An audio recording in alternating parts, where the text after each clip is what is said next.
ಕೋಟಿ ಕನ್ನಡಿಗರ ಪ್ರೀತಿಗೆ ಮಾಜಿ ಸಿಎಂ ಎಸ್.ಎಂ. ಕೃಷ್ಣ ಪಾತ್ರರಾಗಿದ್ದರು.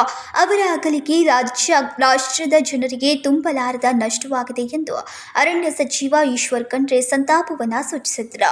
ಮಂಗಳವಾರ ಸುದ್ದಿಗಾರರೊಂದಿಗೆ ಮಾತನಾಡಿದರು. ಎಸ್.ಎಂ. ಕೃಷ್ಣ ಅವರು ತಾಳ್ಮೆ, ಸಂಯಮದಿಂದ ರಾಜ್ಯದ ಏಳಿಗೆಗೆ ಕೊಡುಗೆಯನ್ನ ನೀಡಿದ್ದಾರೆ. ಅತ್ಯಂತ ದೂರದೃಷ್ಟಿಯ ನಾಯಕರಾಗಿದ್ದರು. ಮುಖ್ಯಮಂತ್ರಿ, ಕೇಂದ್ರ ಸಚಿವರಾಗಿ ಛಾಪು ಮೂಡಿಸಿದ ಅವರು ಹಲವಾರು ಹುದ್ದೆಗಳಿಗೆ ನ್ಯಾಯ ಒದಗಿಸಿದ್ರು ಎಂದರು. ನಮ್ಮೆಲ್ಲರ ನೆಚ್ಚಿನ ನಾಯಕರು, ಇಡೀ 7 ಕೋಟಿ ಕನ್ನಡಿಗರ ಪ್ರೀತಿಗೆ ಪಾತ್ರರಾಗಿದ್ದಂಥ ಮಾಜಿ ಮುಖ್ಯಮಂತ್ರಿಗಳಾದ ಸನ್ಮಾನ್ಯ ಶ್ರೀ ಎಸ್.ಎಂ. ಕೃಷ್ಣರವರು ನಮ್ಮನ್ನು ಅಗಲಿ ಹೋಗಿದ್ದು ನನಗೆ ವೈಯಕ್ತಿಕವಾಗಿಯೂ ಮತ್ತು ಈ ರಾಷ್ಟ್ರದ ಜನತೆಗೆ ತುಂಬಲಾರದ ನಷ್ಟ ಆಗಿದೆ. ಮಾನ್ಯ ಎಸ್.ಎಂ. ಕೃಷ್ಣರವರು ಅವ್ರ ಬಗ್ಗೆ ಎಷ್ಟು ಹೇಳಿದ್ರು ಕಡಿಮೆನೇ ಇದೆ.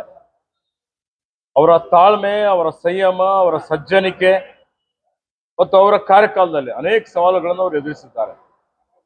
ಇವತ್ತು ಬೆಂಗಳೂರು ನಗರಕ್ಕೆ ಸಿಲಿಕಾನ್ ಸಿಟಿ ಅನ್ನುವಂಥ ಒಂದು ಖ್ಯಾತಿ ಬಂದಿದೆ ಅಂತ ಹೇಳಿದ್ರೆ ಅದಕ್ಕೆ ಕಾರಣ ಮಾನ್ಯ ಎಸ್.ಎಂ. ಕೃಷ್ಣರವರು. ಇವತ್ತು ವಿಕಾಸಸೌಧ ನಿರ್ಮಾಣಕ್ಕೆ ಅವರೇ ಕಾರಣಕರ್ತರು. ಅತ್ಯಂತ ದೂರದರ್ಶಿತ್ವದ ನಾಯಕ ಉಳ್ಳವರಾಗಿದ್ದರು. ಅವರು ಶಾಸಕರಾಗಿ, ಸಂಸದರಾಗಿ, ಮಂತ್ರಿಗಳಾಗಿ, ವಿಧಾನಸಭೆ ಅಧ್ಯಕ್ಷರಾಗಿ, ರಾಜ್ಯಪಾಲರಾಗಿ, ಕೇಂದ್ರದಲ್ಲಿ ವಿದೇಶಾಂಗ ಸಚಿವರಾಗಿ ಯಾವುದೇ ಹುದ್ದೆ ಕೊಟ್ಟಿದ್ರು ಅವರು ಅತ್ಯಂತ ಸಮರ್ಥವಾಗಿ ಆ ಹುದ್ದೆಯನ್ನು ನಿಭಾಯಿಸಿ ಕರ್ನಾಟಕ ರಾಜ್ಯಕ್ಕೆ, ದೇಶಕ್ಕೆ ಗೌರವವನ್ನು ತಂದು ಕೊಟ್ಟಿದ್ದಾರೆ. ಹೀಗಾಗಿ ಅವರು ನಮ್ಮೆಲ್ಲರಿಗೆ ಆದರ್ಶಪ್ರಾಯರಾಗಿದ್ದಾರೆ. ನಿನ್ನೆ ನಾನು ಅನುಭವ ಮಂಟಪ ಬಗ್ಗೆ ಮಾತಾಡ್ತಾ ಇದ್ದಂತಹ ಸಂದರ್ಭದಲ್ಲಿ ಅವರನ್ನು ಸ್ಮರಿಸಿದ್ದೆ. ಎಸ್.ಎಂ. ಕೃಷ್ಣರವರ ಕಾರ್ಯಕಾಲದಲ್ಲಿ 2002ರಲ್ಲಿ ಬಸ್ ಕಲ್ಯಾಣ ಅಭಿವೃದ್ಧಿ ಪ್ರಾಧಿಕಾರ ರಚನೆ ಆಯಿತು ಅಂತ ಹೇಳಿ ನಿನ್ನೆನೇ ಸ್ಮರಿಸಿ ಇವತ್ತು ಅವರು ಕಣ್ಮರೆ ಆಗಿದ್ದು ಬಹಳ ಅತ್ಯಂತ ನೋವಾಗ್ತಾ ಇದೆ.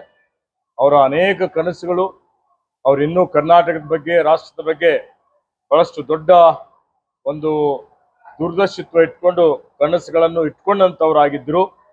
ಅದನ್ನು ಪೂರ್ತಿ ಮಾಡಲಿಕ್ಕೆ ಅವರು ತೋರಿಸ್ಕೊಟ್ಟಂಥ ದಾರಿಯಲ್ಲಿ ನಡೀಲಿಕ್ಕೆ ನಾವೆಲ್ಲರೂ ಪ್ರಾಮಾಣಿಕವಾಗಿ ಪ್ರಯತ್ನ ಮಾಡಿ ಅವರಿಗೆ ಶ್ರದ್ಧಾಂಜಲಿಯನ್ನು ಅರ್ಪಿಸುವಂಥ ಒಂದು ಕೆಲಸ ಮಾಡಬೇಕಾಗಿದೆ. ಆ ನಿಟ್ಟಿನಲ್ಲಿ ಆ ಭಗವಂತನಲ್ಲಿ ನಾನು ಪ್ರಾರ್ಥನೆ ಮಾಡಿಕೊಳ್ತೇನೆ. ಅವರ ಆತ್ಮಕ್ಕೆ ಶಾಂತಿ ಸಿಗಲಿ ಮತ್ತು ಅವರ ಅಗಲುವಿಕೆ ತಡೆಕೊಳ್ಳಿಕ್ಕೆ ಅವರೆಲ್ಲ ಪರಿವಾರದವರಿಗೂ, ಅವರೆಲ್ಲ ಬೆಂಬಲಿಗರಿಗೂ, ಅಭಿಮಾನಿಗಳಿಗೂ ಆ ಶಕ್ತಿ ಕೊಡಲಿ ಅಂತ ಹೇಳಿ ಪ್ರಾರ್ಥಿಸಿ ಅವರಿಗೆ ನನ್ನ ಶ್ರದ್ಧಾಂಜಲಿಯನ್ನು ಅರ್ಪಿಸುತ್ತೇನೆ. ಎಸ್.ಎಂ. ಕೃಷ್ಣ ಅವರು ನಮಗೆಲ್ಲ ಆದರ್ಶಪ್ರಾಯವಾಗಿದ್ದಾರೆ. ನಿನ್ನೆನೇ ನಾನು ಅವರನ್ನು ನೆನಪಿಸಿಕೊಂಡಿದ್ದೆ. ಆದರೆ ಇಂದು ಅವರು ಇಲ್ಲ ಅನ್ನೋದು ನನಗೆ ವೈಯಕ್ತಿಕವಾಗಿ ದುಃಖವಾಗಿದೆ. ಎಸ್.ಎಂ. ಕೃಷ್ಣ ನಿಧನಕ್ಕೆ ಅವರ ಕುಟುಂಬಕ್ಕೆ ಹಾಗೂ ಅಭಿಮಾನಿಗಳಿಗೆ ದುಃಖ ತಡೆಯುವ ಶಕ್ತಿ ಆ ಭಗವಂತ ನೀಡಲಿ ಎಂದರು. ಸಂಕಲ್ಪ ಶಿಂದೆ, ಕೆಎಂಎಂ ಕನ್ನಡ, ಬೆಳಗಾವಿ.